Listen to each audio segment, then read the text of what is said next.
Apat patay, 6 ang ginagamot sa ospital matapos sumalpok ang pampasaherong van sa isang flatbed truck na nakaparada sa bayan ng Basay, Samar. Detalye ng balita mula kay Jimmy Angay-Angay, Aris 32, maupay nga agad Jimmy.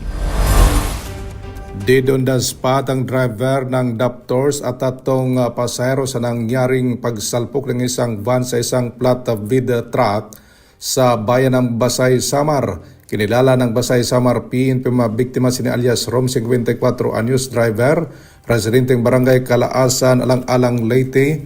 Patay din on the spot sina alias Licia 71 anyos alias Mil alias Nimfa 57 anyos kapwa residente ng National Highway Borongan City.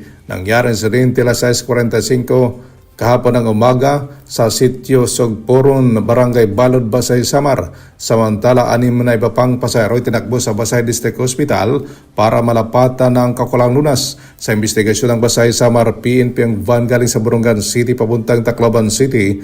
Pagdating sa sitio Sogporon, Barangay Balod, Basay, Samar, ang Toyota Hiace Commuter Daptors UV Express ay kinain nito ang kabilang daan at sinalpukan nakaparadang flatbed truck.